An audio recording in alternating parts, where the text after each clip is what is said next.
Welcome back, everyone. This is the next video in the series of videos for today, and we're going to be looking at, of course, the Elon Musk Twitter purchase. I know everybody has been talking, well, up until recently. There's another video I'm going to do, obviously, about a bigger topic that's been dominating the headlines for the past week, but I thought I'd come back to this briefly because there's just a few points I want to go over. So the Twitter, Elon Musk has been making people lose their collective minds online, and as if it wasn't crazy enough, there's even more craziness to come.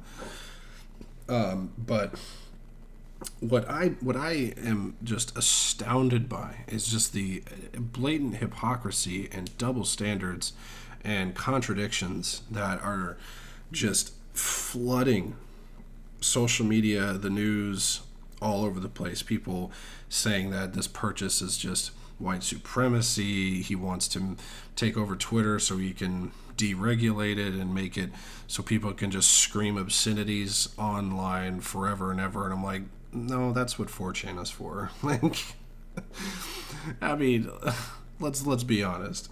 And so This is ridiculous, and this was the first one I wanted to start with because it's the most ridiculous one.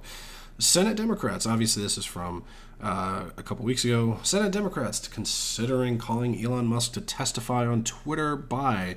Some Senate Democrats are reportedly considering calling on Tesla CEO Elon Musk to testify about his plans with Twitter after he reached a $44 billion deal to buy the social media giant. Senator Maria Cantwell, a Democrat from Washington, told Bloomberg in an interview published Thursday, "We're thinking about the possibility of hearings." The Senate Commerce Committee, which Cantwell is chair, has held hearings with former Twitter CEO Jack Dorsey, Meta CEO Mark Zuckerberg, and Alphabet CEO Sundar Pichai. If that's how you pronounce it, I'm taking a guess. Commerce Committee member Senator Ed Markey, Democrat in Massachusetts, called Twitter central to democracy and our economy. Oh, dear. I swear, they love throwing that word democracy around, and sometimes I'm like, I don't think that word means what you think it means. Like, and they're, to an extent, I mean, I guess they're kind of right, you know? When you have control over a over a platform like Twitter during an election, it could be very essential to your democracy, not ours. And our economy. I'm kind of struggling to understand because Twitter does not make money. It's not a profitable company. It's all based on its value because of the amount of users and usage that it has, which then influences investors on putting money into the platform. And of course, as recently we've seen, I unfortunately I didn't think about it. I didn't get the article up, or I had some tweet screenshots of articles saying that apparently Twitter had been inflating their account numbers over the past few years. So whatever that number was is actually, as far as active users, is actually lower than that, which again is misleading investors, which is a pretty serious offense. Misleading investors in order to get them to give you more money so that way you have more money in your pocket makes you wonder why Jack Dorsey stepped down. You know, because it was only a matter of time before all this stuff got out. Now, and of course, like this is honestly like a very, very sweet surprise for everyone because, and I want to give some credit to Tucker Carlson for calling out the new CEO and his very blatant anti-First Amendment beliefs and policies for Twitter. And back in my mind, I kind of would like to think maybe Elon Musk saw that and started looking into it more about who this guy was and said, you know what? This is too big of an issue and it needs to be addressed. And he decided, screw it, I'm just going to well, his first plan was to just become a massive shareholder. That's what his, buying 9% of the shares, having a 9% stake in the company to get him on the board of directors. And he was going to do it. But the deal that he had to sign in order to do that was so ridiculous and constraining that he was like, no, I'm not going to have any power doing this, because he was going to only be relegated to a certain cap on how many shares he can hold in the company, as to not give him any more power over anybody else on the board of directors, I believe, possibly. I think that might have been the reason behind it. And also, he had to relegate his speech on Twitter, because as a director of the board, his speech can apparently affect the company in a negative way if he says something that somebody doesn't like, which is pretty much everything that Elon Musk's tweets nowadays. Somebody somewhere doesn't like it. So basically he said, screw it, I'm just going to buy the company. And I mean, what a Chad move that would be, just cash in some Tesla shares and throw $40-some billion at Twitter and buy the company at $54.20 a share. By the way, the fact that people were trying to, like Brian Stumpy Steltler deciding to try and say that 420, because he likes to smoke the marijuana. I'm like, dude, oh my God, this is like high school levels of mental gymnastics. So then again, he also behaves like a high schooler, so no surprise there. So I find this absolutely ridiculous, and if only politicians had this same type of energy in reaction to Elon Musk buying Twitter.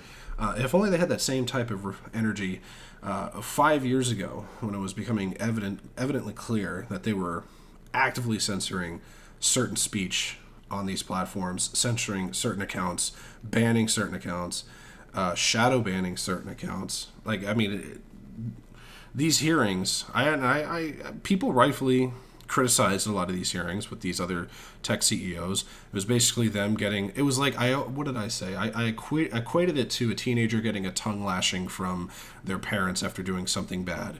And then, they get sent to their room. And then nothing happens, like, then they just keep doing what they're doing, but they try and be more secretive about it,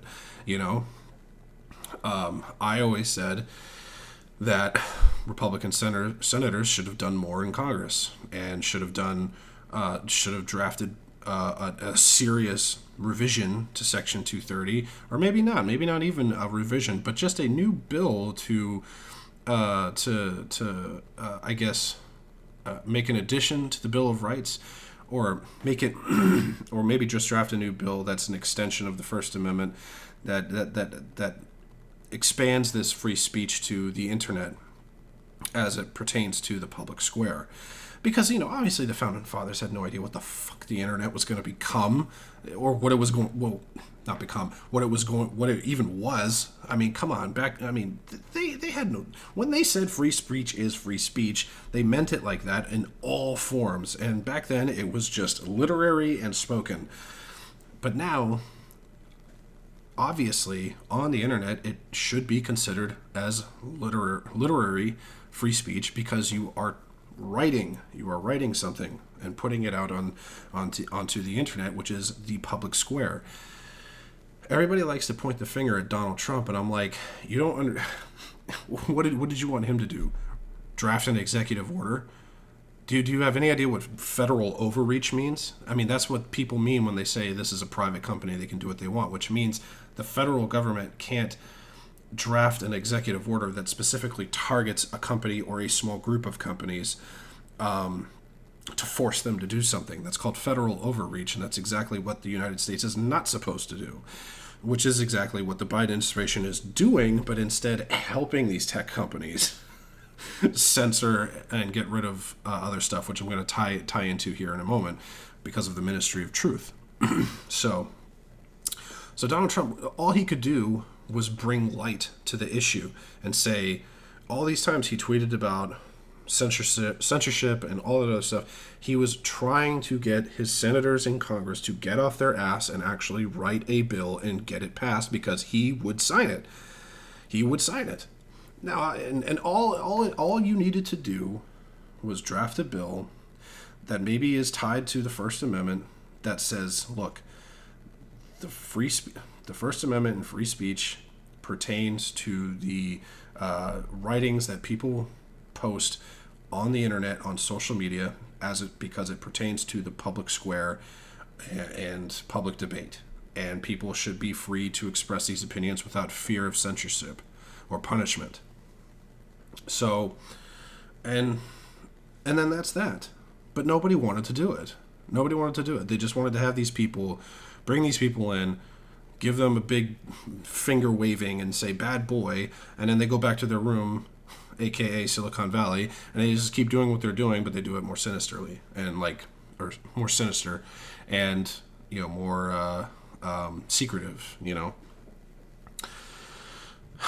So here we go. Back to Markey. We have to understand the censorship or lack thereof, content moderation or not.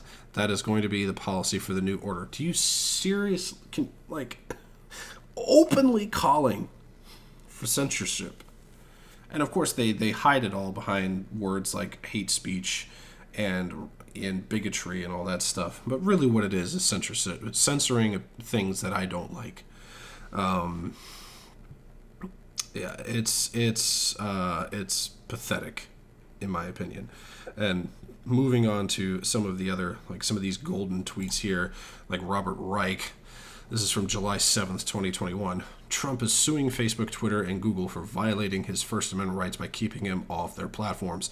Someone should remind him that they are private companies to which the First Amendment doesn't apply. Now, here's Robert Reich in response to to the Twitter purchase. Musk and his apologists say if consumers don't like what he does with Twitter, they can go elsewhere. But where else would consumers go to post short messages that can reach millions of people other than Twitter? The, quote, free market increasingly reflects the demands of big money. It's called platform monopoly. It's bad for our democracy as well as our economy. And you see here, it's bad for our democracy as well as our economy. Central to democracy and our economy. It's the same thing. They're all programmed to say the same thing. Oh, these NPCs. Here's another one. This is that's in regards to. I'm sorry, my apologies. That's in regards to the Ministry of Truth. So here we go. This is from March 22nd. So this is right around the time this was starting to heat up. The internet must be reformed. There is too much misinformation out there. This will be the next step for the Great Reset. And that's where I was heading. This is all part of the plan. But of course, Musk just threw a wrench into it. But then that leads me to here.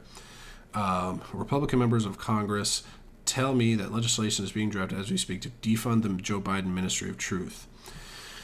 I just got more details on the GOP plans to decimate Joe Biden's Ministry of Truth. They're not just going for, quote, defunding impeachments, congressional hearings, public humiliation, blah, blah, blah, blah. Obviously, I don't think any of that stuff's going to happen, but maybe defunding, yes.